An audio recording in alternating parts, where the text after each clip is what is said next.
travail, mais j'attends qu'il soit bien, qu'il serve.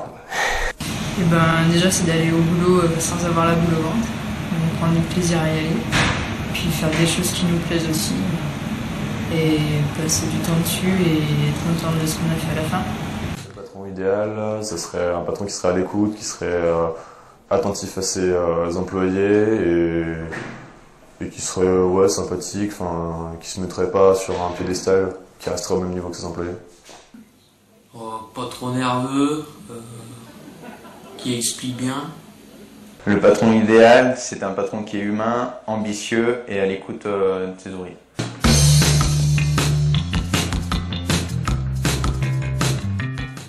Alors, d'une façon générale, je pense qu'ils ont une vision erronée du monde professionnel. Il y en a, ils savent pas se tenir, ils arrivent en retard, mais pour eux, il n'y a pas de problème, c'est normal. Et puis, je pense qu'ils sont beaucoup trop maternés depuis la naissance. Ils savent tout faire. Il y a beaucoup de jeunes, ils savent tout faire, mais en fait, ils savent rien faire. Lorsqu'on embauche les jeunes, le travail est plus prioritaire. Le salaire n'est plus, il n'arrive plus en première position. Je pense qu'il arrive en troisième, voire quatrième position. Après, c'est l'aménagement du temps de travail, en premier, je pense. En deuxième, l'ambiance qu'il y a, l'ambiance de travail. Et après, peut-être, le salaire. Si je regarde un jeune par rapport à mon âge, je vais leur trouver plein de points faibles. Parce qu'effectivement, par exemple, nous, on a été forgés à ce que la valeur travail représente quelque chose d'important, où le travail prenait la place sur plein d'autres aspects. Eux, peut-être qu'ils sont un peu moins cons que nous, c'est-à-dire qu'ils mettent le travail juste à sa juste place. Par contre, un jeune, aujourd'hui, il va m'apporter un autre regard. Il va me faire sentir la société par rapport à des aspects sur lesquels je suis peut-être passé à côté. Une entreprise, pour qu'elle fonctionne, il faut qu'il y ait du sang neuf qui arrive régulièrement. C'est une génération qui est en quête de sens, donc qui va toujours chercher à comprendre pourquoi. Avant tout, tu es une personne que je respecte. Et alors bien sûr, ça marche, je te respecte qu'à partir du moment où tu me respectes. Hein, il faut que ça marche dans les deux sens. Et à partir de là, on peut faire un bout de chemin. C'est une enjolive, on veut la marier. Après, il faut donner des responsabilités rapidement. Et puis pas mettre de pression inutile. Vous allez voir, moi je suis venu passer ces 2 heures avec vous. Je ne suis pas un militant de la jeune génération. C'est-à-dire, moi je ne suis pas venu pour savoir qui avait tort, qui avait raison. Si c'était mieux avant ou pas. Hein, c'est l'intitulé de cette journée. Mais moi je suis venu ici avec une idée en tête. Comment créer de la bienveillance intergénérationnelle? Comment faire pour que ça marche? Comment faire pour que ça fonctionne? Les sociologues, ils ont réglé le problème. Celles et ceux qui sont présents sur le marché du travail depuis plus longtemps que les autres, ils les appellent les baby boomers. Les sociologues ont compilé, aggloméré tous les événements politiques, économiques, culturels, associatifs, syndicaux, religieux que tous les baby boomers ont traversés pendant toute leur jeunesse. Et les sociologues nous expliquent qu'aujourd'hui, que le mode de fonctionnement d'un baby boomer, c'est le résultat de tous ces événements qu'il a traversés. Ce qui nous réunit aujourd'hui, c'est la réalité concrète du monde du travail. Et pour bien comprendre ce qui est en train de se jouer, imaginez la scène suivante. Imaginez que je sois moi, Julien, un jeune baby boomer qui arrive sur le marché du travail. Votre prénom c'est Michel. Imaginez, je suis à cette époque, en pleine période des 30 Glorieuses, moi, Julien, un jeune baby boomer. Alors, pour la première fois, je vais avoir mon contact avec le monde de l'entreprise. Oh, génial! Je vais rencontrer Michel. Alors, Michel, à l'époque, il n'est pas DRH, parce que ça n'existait pas, il est responsable du personnel. Alors, moi, je vais voir Michel et je vais dire à Michel, Michel, voilà, je m'appelle Julien, je viens de finir mon service militaire. Michel, en dehors de ça, je ne sais rien faire, mais j'ai très envie de travailler dans ta structure. Qu'est-ce qu'il va me répondre, Michel, à ce moment-là? En pleine période de 30 Glorieuses, de croissance, de plein emploi, Mais Michel, il dit, mais oui, tu viens demain matin, je te signe direct. Et Michel va me dire, mais viens chez moi, mais vous allez me dire aussi, mais non, mais viens chez moi, vous allez me dire la même chose. Et là, Michel, il va faire un truc merveilleux avec moi. Michel va me faire la plus belle promesse qu'on pouvait faire à un salarié. Allez, quelle est la plus belle promesse qu'on pouvait faire à un salarié, à l'époque? Pardon, vous avez dit? Il va rester toute sa vie dans l'entreprise. Michel, il a fait un truc génial. Michel, il m'a dit, Julien, je te promets l'emploi à vie. Julien, ton job, tu l'auras jusqu'à la fin de ta vie. Mais Michel, il a été encore plus loin. Michel, il m'a fait la deuxième plus belle promesse qu'on pouvait faire à un salarié à l'époque. Qu'est-ce que c'était? Après le job à vie. Quelle était la deuxième raison, la deuxième phrase qui m'a fait faire waouh? Le salaire, indirectement oui. Ouais, j'ai entendu. L'évolution. Michel, il m'a dit, Julien, aujourd'hui, t'es rien du tout, Julien. Et Julien, si tu bosses, si tu te surinvestis, Julien, on va te permettre, Julien, de te faire grimper les marches. Et bien, c'est ce que j'ai fait dans la structure de Michel. Pendant 20 ans, dans la structure de Michel, j'ai bossé. Pendant 20 ans, j'ai bossé fort. Et aujourd'hui, maintenant, ça y est, je suis un baby boomer qui a fait ses preuves sur le terrain, qui a grimpé les échelons. Aujourd'hui, je suis responsable de site, je suis directeur d'exploitation. Ça y est, je suis tout en haut de l'échelle. Alors là, je vous parlais des baby boomers, mais j'ai une bonne nouvelle. Après les baby boomers, une autre génération est arrivée sur le marché du travail, qu'on appelait génération X. Les sociologues ont choisi le X parce que le X marque à merveille l'anonymat d'une génération qui n'a jamais su trouver ses repères. Ça met une bonne ambiance, hein? Alors si ça passe, les sociologues vous appellent la génération perdue, la génération sacrifiée, la génération anonyme. Je vais vous raconter la vie de Norbert. Norbert, ça fait combien de temps, Norbert, que vous avez commencé ça fait combien d'années que vous travaillez concrètement? Tout cumulé, tout confondu? Ouais. S'il y a eu du compagnonnage, de l'alternance, de l'apprentissage, on compile tout. 24 ans. Ça fait 24 ans que Norbert est arrivé sur le marché du travail. Et quand il y a 24 ans, Norbert est arrivé sur le marché du travail, il y a une idée farfelue qui est venue se greffer dans la tête de Norbert. Une idée qui peut-être a été implantée par ses parents, par la société à l'époque. Norbert, on lui a dit, tu sais Norbert, le monde de l'entreprise, c'est pas un monde où on s'amuse, Norbert. Ça va être dur, Norbert. Tu vas en prendre plein la tête, Norbert. Mais je te préviens, Norbert, il va falloir que tu sois fort. Norbert, il va falloir que tu sois fort parce que le monde du travail, ce sera dur, il faudra que tu te lèves tôt, que tu rentres tard. Tu seras fatigué et ce sera normal. Norbert, aujourd'hui, quand il est malade, il va bosser quand même, parce qu'on n'est pas là pour s'écouter. Alors vous vous doutez bien que lorsqu'Anaïs a posé cette question à Norbert, mais pourquoi tu te surinvestis autant? Pourquoi tu donnes tant à cette entreprise? Norbert a mal pris cette question parce que Norbert a expliqué à Anaïs que c'est comme ça que fonctionne le monde du travail, Anaïs. Norbert, ça fait 24 ans qu'il se surinvestit au travail parce que Norbert, il attend un truc. Que celles et ceux qui sont arrivés avant lui et qui occupent aujourd'hui les positions d'encadrement, de direction, partent enfin à la retraite. Que les baby-boomers aillent à la retraite. Moi, ce que j'ai envie de vous dire, c'est que les X, on vous appelle aussi les baby-losers. Les baby-losers, les X, pourquoi? Parce que le contexte dans lequel vous avez grandi, vous les X, il est très différent des baby-boomers. Les baby-boomers avaient les 30 glorieuses, la croissance, le plein emploi. Pour vous, les X, c'est les chocs pétroliers, les crises économiques, la précarité, la santé est attaquée avec le sida. La famille est attaquée avec les divorces. Tout d'un coup, on a un environnement économique qui est beaucoup plus hostile. Imaginez que je sois un jeune qui arrive sur le marché de l'emploi à cette époque. Et là, enfin, votre prénom c'est? Je vais vous faire rire, c'est Norbert. Quand je vais voir mon vrai DRH, ça y est, enfin, et que je lui dis, je m'appelle Julien, je sais rien faire, j'ai très envie de travailler avec toi.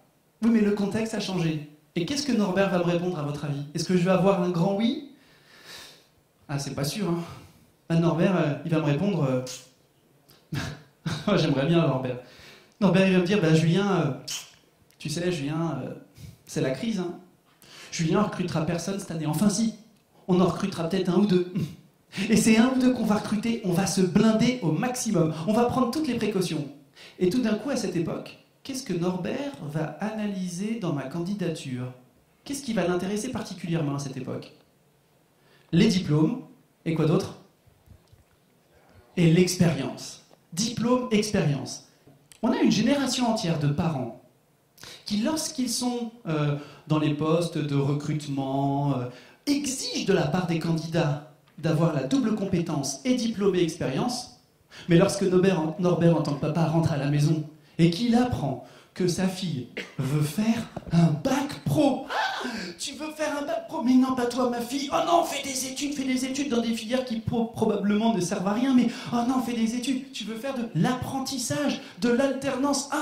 Burk. Et ça, c'est terrible, cette scène-là. C'est terrible. Pourquoi? Parce qu'on a une génération entière qui, à cette époque, a sinistré la voie royale qui était la filière pro, la filière STT, celles et ceux qui avaient compris que leur vraie valeur ajoutée n'était pas de suivre des filières avec des fins un peu sans issue, mais de rentrer dans la vie professionnelle. Quand on est X, Quand on a vécu ça, quand on a grandi dans ce contexte anxiogène, quelle était la crainte numéro 1 d'un X à cette époque? Quelle était la peur numéro 1? Ouais, le chômage. Qui dit être au chômage dit ne plus avoir... Ouais, l'argent. L'argent, l'argent, l'argent. Un des moteurs de la génération X. Parce que beaucoup aiment dire oh, que cette génération Y, c'est la génération de la révolution du digital. Oh, alors moi, je l'ai tellement entendu que je l'ai cru. Et que je me suis fait avoir. Alors, je me suis fait avoir une fois, 2 fois, 3 fois, puis après, j'ai fait un truc tout bête. Exemple typique. Lors d'un entretien de recrutement, hein, vous recrutez un jeune, normalement, vous allez lui poser cette question d'une trivialité incroyable. Maîtrisez-vous le back-office? Word, Excel, Outlook, PowerPoint. Et quand vous posez la question à un vrai jeune vous répondra à cette phrase incroyable. Si je maîtrise le back-office, t'inquiète, je gère. Ah, si seulement c'était vrai. Mais pour bien les comprendre, il ne faut pas limiter le décryptage au pur aspect technologique. Il y a quelque chose qui est encore plus fort pour mieux comprendre les attentes de cette jeune génération. Si je vous dis 1995, si je vous dis 2001, si je vous dis il y a 4 ans, il y a 6 mois, de quels événements historiques suis-je en train de parler? En 2001, c'était le jour anniversaire de votre prochaine signature au mois de septembre. C'était le 11 septembre. Ouais, les attentats. Ça va tout changer. 1995, les attentats sur le territoire français. Les fusillades sur les campus universitaires américains. On a une jeune génération qui va se construire et qui va grandir avec une idée terrible en tête. Je peux mourir demain. Cette idée est bien sûr inconsciente, mais quand on se dit je peux mourir demain, et tout d'un coup ça change tout. Notamment la vision qui va être de plus en plus à très court terme. Tu feras d'abord l'effort, après le réconfort. Tu feras d'abord ce qu'il faut faire, tu penseras à toi après. D'abord les autres après toi. Est-ce que quelqu'un n'a pas été élevé sur ce modèle éducatif? Dites-moi. Hein. Bon, en tout cas, visiblement, plus de 90%, presque 100% dans cette salle. Si votre concept à vous était de faire d'abord l'effort, après le réconfort, moi je vais vous raconter comment aujourd'hui j'observe le monde. Qu'est-ce que j'observe? J'observe que mes parents, soient forts, se sont surinvestis au travail en disant une chose essentielle. Alors on va en baver pendant longtemps, ça va être dur. Mais quand on sera à la retraite, mettez-vous à la place des jeunes quand même. Des jeunes à qui on va leur dire t'auras pas de retraite, t'auras pas de retraite. Non mais sérieusement, t'auras pas de retraite. Ça va être dur, tu vas en prendre plein les dents. T'as vu la vie de Norbert, c'est ce qui t'attend. Mais qu'est-ce que vous croyez?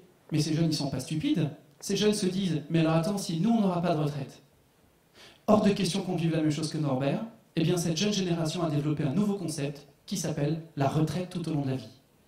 Et il faut bien comprendre que cette jeune génération, aujourd'hui on vous parle beaucoup de bien-être au travail, de qualité de vie au travail. C'est pas de l'habillage, c'est pas du marketing, c'est pas de la com. Moi ce qui m'a impressionné quand même dans le témoignage de tous les jeunes qu'on a entendus, c'est qu'est-ce que vous voulez, du plaisir, de la convivialité, bossez pas trop loin de chez moi. Regardez, 1 jeune sur 3 serait prêt à changer d'entreprise pour privilégier une entreprise où il y a des meilleures conditions de travail. 72% accepteraient de dégrader leurs prétentions salariales pour privilégier une entreprise qui est à côté de la maison, qui a des horaires où on ne commence pas à 7h du matin par exemple, où on finit pas trop tard le soir. Ce qui est important, c'est de se poser la question, j'ai entendu un chef d'entreprise qui je crois est dans cette salle, qui s'est dit il va falloir qu'on habille un peu la mariée. Je crois que c'est vous qui avez dit c'est ça, il va falloir qu'on habille un peu la mariée. Oui, il va falloir bien habiller la mariée. Parce que sinon, si c'est que de l'habillage comme ça pour faire semblant, moi je vais rentrer, et puis quand je vais découvrir que la mariée, quand elle est démaquillée, c'est plus la même histoire, je repartirai avant la fin de la semaine. Donc il va falloir que ce soit concret. Pour revenir sur la question du goût de l'effort, il faut comprendre comment cette jeune génération fonctionne. Et pour illustrer comment fonctionne cette jeune génération, je voudrais vous poser une question simple. Quand vous avez commencé votre vie professionnelle, qu'est-ce qu'il fallait faire pour augmenter son salaire de 30%? Travailler 30% en plus. Prendre des risques, augmenter sa valeur ajoutée. On est d'accord là-dessus, s'investir sur des projets plus ambitieux. Aujourd'hui, pour cette jeune génération, quand le mois d'après, elle veut augmenter son salaire de 30%, qu'est-ce qu'elle doit faire? Changer de boîte. 44% des jeunes changeraient d'entreprise dans les 2 ans s'ils le pouvaient. Il y a un challenge de dire à vos enfants que vous avez à la maison, alors qu'est-ce que tu préfères faire? Gagner ta vie en t'enfermant dans ta chambre, te filmant avec une caméra, en faisant des blagues avec tes potes, en jouant à des jeux vidéo, ou aller bosser pour avoir tes 172 trimestres comme papa et maman? Bah, cette jeune génération aujourd'hui, elle hésite pas beaucoup, quoi. Donc tout d'un coup, c'est une jeune génération qui va plutôt travailler pour vivre et non pas vivre pour travailler. Et bien les jeunes aujourd'hui, qu'est-ce qu'ils découvrent? Que 2 ou 3 patrons voyous n'ont pas tenu leurs promesses vis-à-vis de leurs parents. Alors les jeunes aujourd'hui en font une généralité et se disent, eh bien l'entreprise, je ne lui ferai pas confiance. Ça veut dire que moi, l'entreprise, je vais y aller, et dès que ça se passe mal, dès que c'est compliqué, dès que je suis fatigué, dès qu'il y a un coup de pression, dès qu'il y a des copeaux qui volent, dès que je sens que je ne m'y retrouve pas, je ne ferai pas l'erreur de mes parents et je vais partir très vite. Je vous ai posé une question simple. Pourquoi dois-je vous respecter? On est d'accord que je suis en quête de sens, que j'ai besoin qu'on m'explique pourquoi. Et tous ici, vous avez été tentés, à quelques exceptions, d'utiliser avec moi un vrai outil de management. Vous avez utilisé avec moi ce qu'on appelle la méthode des 5 C. Face à une génération qui est en quête de sens, vous m'avez répondu avec un beau sourire, Julien, c'est con, mais c'est comme ça. Moi, je vais vous promettre une chose. Toutes les tentatives que vous allez avoir avec cette jeune génération de passer en mode c'est con, mais c'est comme ça, du type ici c'est moi qui décide, ça fait 20 ans qu'on fait comme ça, pourquoi on changerait maintenant? Tu viens d'arriver sur le poste, attends quelques années avant de me faire la leçon, toutes ces petites phrases-là, où tu sais, moi quand j'étais jeune, à chaque fois que vous allez tenter ça, ces jeunes qui étaient vos alliés vont devenir vos pires ennemis. Mais est-ce que c'est si important de savoir que j'arrive à 7h, je suis là, et à 7h, un petit café pendant 20 minutes, une petite conversation avec les collègues, mais bon, vous êtes content, je suis arrivé à 7h. Ça chahute cette conversation-là, mais si vous saviez le nombre de jeunes qui ont quitté des entreprises parce qu'ils avaient des gardiens de phare, qui à chaque fois qu'ils arrivaient avec 5 minutes de retard, bien sûr qu'il ne faut pas laisser quand il y a de l'abus. Mais est-ce que ce n'est pas l'occasion de réfléchir et de repositionner son mode de travail en imaginant par exemple des horaires flexibles, mais des obligations de résultats? Et là tout d'un coup, c'est tout bête, mais il y a des choses qui changent. Pour revenir sur notre échange, une fois qu'on a compris que la jeune génération fonctionne exactement comme toutes les autres, les plus jeunes aujourd'hui respectent l'autorité de celles et ceux qui ont quelque chose à leur apprendre. Nous avons donc aujourd'hui une jeune génération qui s'est construite, qui a grandi avec une idée géniale en tête. Mes parents sont has-been et hors du coup. Leur seul rôle et légitimité, c'est d'être banque et confort 3 étoiles. Pour apprendre et pour te développer dans la vie, la seule solution, c'est de rester connecté H24 avec toutes celles et ceux qui t'ont tout appris depuis le début, tes pairs. Et où est-ce que tu les retrouves, tes pairs? Sur les réseaux sociaux, sur Internet. Pourquoi les réseaux sociaux, c'est un tel phénomène de société? C'est parce que c'est l'opportunité incroyable pour des jeunes aujourd'hui d'apprendre à une vitesse spectaculaire avec celles et ceux qui leur ressemblent. Ce qui fait quelque chose de terrible. On a aujourd'hui une jeune génération qui, dans le discours, est persuadée, enfin en tout cas s'interroge, sur « mais quelle est ta légitimité à être mon père? Quelle est ta légitimité à être mon chef, à être mon manager ?» Ils vous disent tout ça, je suis indépendant et autonome. Et le piège qu'il y a, c'est que eux le croient, être indépendant et autonome. L'impact que ça a, et c'est une conséquence terrible chez vous, c'est comme ils vous disent « je suis indépendant et autonome », vous bâclez le processus d'intégration de ces jeunes. T'es indépendant et autonome? Eh ben vas-y, c'est parti. Tu veux apprendre le métier? Ben vas-y, fonce. Et tout d'un coup, on a des jeunes qui découvrent que ils sont pas si indépendants et autonomes que ça. Et certains les récupèrent au bout de la première semaine, et c'était dit dans la vidéo, des jeunes qui viennent vous voir en disant « Qu'est-ce que je fais maintenant? Tu m'avais dit que tu étais indépendant et autonome. Je me suis trompé !» Et ça, c'est quelque chose de formidable. Ces jeunes sont persuadés de ne pas avoir besoin de vous, alors qu'en fait, ils sont assoiffés épidermiquement à votre présence. Ils ont besoin de vous parce que ces jeunes ont été élevés par des parents hélicoptères. Des parents qui ont développé une posture où ils sont comme un hélicoptère à surveiller tout ce qui se passe, et dès qu'il y a un problème, ils surgissent de nulle part et ils vont tout régler. En fait, cette jeune génération, elle ne travaille pas pour vos entreprises. Elle travaille pour son responsable. Et ce n'est pas votre entreprise qu'elle quittera, c'est son responsable qu'elle quittera. Et quand on a compris ça, et qu'on cherche tous ici un levier pour impliquer cette jeune génération, eh bien tout d'un coup on comprend. Il va falloir que chacun d'entre vous dans cette salle ait le profil du manager idéal. La question a été posée dans le film. Qu'est-ce que c'est un manager idéal? Quelle est la compétence qui a été citée par la majorité des participants? En numéro 1, l'écoute. Et regardez le classement d'études. Numéro 1 sur le podium, en 1, l'écoute. En 1, l'écoute. En 2, le leadership. Et en 3, l'empathie, l'humanité, le savoir-être. Un jeune l'a très bien dit en disant « J'ai envie que mon patron sache qui je suis, comment je fonctionne et quels sont mes savoir-faire. » Qu'est-ce qui est en train de se jouer là? Il se passe un truc fort. Depuis que je suis né, on me demande mon avis. On m'a demandé mon avis sur mon lait maternel, sur mon dentiste, sur ma maîtresse. Il n'y a pas un produit et un service que j'achète aujourd'hui où je ne reçois pas 3 mails pour me dire quelle est votre expérience client, quelle est votre expérience client. Eh bien moi j'ai une mauvaise nouvelle. Cette jeune génération a été construite à livrer en permanence tout ce qu'elle pense. Et elle va dire tout ce qu'elle pense. J'aime bien ta boîte, j'aime pas ta boîte, j'aime bien comment t'es coiffé, j'aime pas comment t'es coiffé, t'es de mauvaise humeur aujourd'hui, oh là là, ça me fait chier le boulot en ce moment. Je suis ton chef, me dis pas ça, quoi. Quand par exemple, vous m'avez dit, Julien, parce que je sens que t'en as encore beaucoup sous le pied, t'appuies pas assez à fond, Julien, ton travail est superficiel. Et que je vous ai répondu droit dans les yeux sans être agressif, oh, bah, en même temps, pour ce que tu me payes, ce que je fais, c'est déjà pas mal. Ah, c'est compliqué l'écoute dans ces moments-là. Alors moi, j'ai envie de vous dire, l'écoute, il y a 2 cas de figure. L'écoute, c'est soit vous la subissez, et c'est dur, soit vous la préemptez, vous allez la devancer. Je vais vous donner un exemple tout bête, un rituel que j'aimerais partager avec vous, quelque chose de simple, que vous allez tous pouvoir mettre en place, qui est génial. Un jour, Élodie, elle vient me voir, et elle me dit, Julien, bah voilà, je suis venu vous dire que je m'en vais, Julien. Je démissionne. Et franchement, c'est une vraie surprise. C'est très inattendu, je ne l'ai pas vu venir. Quand Élodie va m'annoncer qu'elle part, j'ai 2 façons de sortir Élodie. J'ai une première façon qu'on va appeler la façon sale, et une deuxième façon qui est la façon propre. Alors pourquoi sortir Élodie de façon sale? Pourquoi c'est intéressant de sortir Élodie salement? Et je le vois et c'est terrible. Avoir l'illusion qu'on renforce ses compétences managériales en disant « je vais la prendre, je vais la sortir pour montrer à tout le monde qu'on est avec moi ou contre moi ». Je vais la sortir salement pour repartir grandir et dire à tous les autres, vous voyez, si un jour vous voulez partir, vous serez peut-être de la même façon. Donc, il y a plein de raisons, ou pour montrer que c'est pas elle qui part, mais c'est moi qui ai décidé qu'elle partait, de façon à pas ébranler ma légitimité de manager. Moi, l'outil que j'ai envie de partager avec vous, regardez bien, je vais pas vous sortir salement, mais je vais faire l'exact inverse. Quand vous m'annoncez que vous partez, je vais venir vous voir et je vais vous dire, est-ce que vous accepteriez de me consacrer une demi-heure pour qu'on puisse échanger ensemble? On part sur la base que c'est ok, génial. Et quand on se retrouve en face à face, voilà les questions que je vais vous poser. Qu'est-ce qu'on vous avait promis et que vous n'avez pas eu ici? Qu'est-ce qu'on n'a pas su faire? Qu'est-ce qu'on n'a pas su lire en vous? Quelles sont les erreurs que moi-même j'ai commises dans la relation avec vous?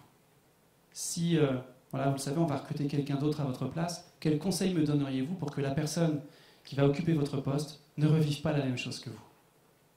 Est-ce que vous vous rendez compte qu'au moment où je vais poser cette question à ma jeune recrue qui est sur le départ, elle est tellement contente d'avoir trouvé autre chose que pour la première fois de sa vie, elle va tout me balancer. Elle va tout me balancer, elle va aussi surtout me dire tout ce qui se passe dans mon dos, tout ce que les autres pensent et que je n'ai pas voulu entendre ou que je n'ai pas voulu voir. Cet échange-là, ça va être très dur pour moi, parce qu'il va falloir que je serre les dents, parce que ce que je vais entendre, et s'il y a un petit peu de colère, ça va sortir fort. Mais ce que je vais retenir de cet échange, c'est une mine d'or incroyable pour tout changer dans mon entreprise. Sur ma com, sur mon management, sur les relations qui existent entre les équipes entre elles, entre moi et les équipes, j'ai une vraie mine d'or. J'ai de quoi revoir toute la stratégie de mon entreprise. Développez-vous, chacun d'entre vous, dans vos structures, la cooptation. Si un de vos salariés qui se sent bien chez vous ramène un de ses potes, est-ce qu'il a une prime? Est-ce qu'il a des avantages? Est-ce qu'il a un cadeau? Un sujet qui est tellement simple à mettre en œuvre et tellement efficace, tellement incroyable. Mais vous vous rendez compte à quel point c'est extrêmement compliqué de travailler avec cette jeune génération qui veut être écoutée, qui veut être respectée, qui veut être considérée. Ils vous l'ont tous dit dans la vidéo, c'est de ça dont ils ont besoin, d'être considérés, d'être impliqués. Et cette jeune génération est une communauté d'individualité. Je suis unique et je vais le revendiquer, je vais défendre mes valeurs, mes avis, mes points de vue, mais j'ai un besoin assoiffé d'appartenir à quelque chose qui me dépasse. Alors finalement, le manager idéal, à quoi il ressemble? Il ressemble à ça. 10% de votre légitimité à tous dans cette salle, c'est une question d'étiquette. Moi, j'ai besoin de savoir, mon N+1, où il se positionne, qu'est-ce qu'il peut faire pour moi, qu'est-ce qu'il ne peut pas faire pour moi pour que je ne sois pas déçu. 30% de sa légitimité, c'est Sapiens Sal, l'expérience. Moi, j'aimerais bien que mon responsable, il m'apporte 2-3 trucs et astuces quand on va se rencontrer au début, les premiers temps, quoi. Mais après, je veux que tu me foutes la paix, c'est important pour moi, parce que tu sais, je sais faire. Et 60% de sa légitimité, le charisme. Le métier de manager a complètement changé. Avant, un manager, c'était un directeur, un pilote. Quand le jeune vous parle d'une organisation en pyramide avec un chef du chef, ça, c'était avant. Aujourd'hui, la jeune génération attend complètement d'autres choses. Aujourd'hui, la jeune génération ne veut pas un manager, mais ils veulent un animateur. Un animateur capable de créer une relation d'intimité avec son équipe. Alors, quand je dis relation d'intimité, il ne s'agit pas d'une intimité de type strauss-kahnienne ou weinsteinienne. Entendons-nous bien. Quand je vous dis une relation d'intimité, moi, je vais être très clair. Depuis le début de mon intervention, il y a un message fort que je vais vous faire passer. Tous ces jeunes sont uniques, ils sont tous différents, il n'y en a pas deux pareils. Mais moi, je serais un sombre crétin de venir vous voir et de vous dire qu'il existerait une technique, une méthode qu'on pourrait appliquer à tous ces jeunes. C'est tellement plus complexe. Mais si on se dit tous ensemble que tous ces jeunes sont différents, ça veut donc dire que chacun d'entre vous, vous allez devoir apprendre à les connaître individuellement. Et pour les connaître individuellement, il n'y a pas 36 000 solutions, il va falloir passer du temps avec eux. Et pratiquer avec eux ce qu'on appelle l'entretien de coaching. Être un manager coach. Alors qu'est-ce que c'est l'entretien de coaching? Sarah, tous les mois, je vais la voir pendant 20 à 30 minutes. C'est un entretien qu'on fait face à face, c'est pas un entretien à la machine à café, c'est pas une conversation informelle, c'est un rituel. Elle sait que tous les mois, elle sera en face à face avec son N+1 et qu'elle pourra lui dire tout ce qui va, tout ce qui va pas. Il y a un moment qui est là pour ça. Faire du management, il faut que ça se voit. Faire du management, c'est passer du temps au contact de cette équipe. Vous voulez tous ici que vos jeunes soient motivés, soient impliqués, soient engagés. Je pourrais vous dire, mettez de la moquette au mur, mettez des patinettes électriques, c'est sympa. Mais s'il manque l'essentiel, s'il manque le plus important, investir du temps sur la qualité de la relation humaine. La meilleure façon de donner envie à ces jeunes de venir, et ils vous l'ont dit dans la vidéo, l'importance de la qualité de la relation, l'importance de la qualité que vous allez réussir à tisser avec ces jeunes, c'est ça aujourd'hui qui est indispensable. Vraiment, c'est quelque chose d'essentiel. Et je sais que vous allez me dire que vous n'avez pas le temps, mais souvenez-vous de ce chiffre, 75% des jeunes justifient leur implication au quotidien par la qualité de la relation que vous allez voir, que vous allez réussir à tisser avec eux. Et vraiment, cette idée de l'argent, et ça a été très bien dit dans la vidéo, finalement, ce n'est pas l'argent le plus important. Je voudrais par exemple partager avec vous des petites astuces, des petites choses simples. La prochaine fois que vous intégrerez un nouveau collaborateur, quand votre entretien sera terminé, à la fin, vous savez, un peu en mode Columbo. Pour les plus jeunes, je ne sais pas si Columbo est une bonne référence. Bon, à la fin de l'entretien, quand tout est terminé, posez la question à la personne que vous allez recruter en disant quel était le principal défaut de votre précédent manager? Et là, la personne va dire, généralement, elle va répondre assez honnêtement. Et une fois que c'est terminé, posez-lui la question, est-ce que vous lui en avez parlé? Et la souris vous dit, bah non. Vous avez donc la certitude que cette personne, une fois chez vous, ne vous parlera pas non plus de tout ce qui ne va pas chez vous et repartira sans doute de chez vous pour les mêmes raisons qu'elle a quitté sa précédente entreprise. Il va falloir savoir qui sont chaque personne qui constitue votre équipe.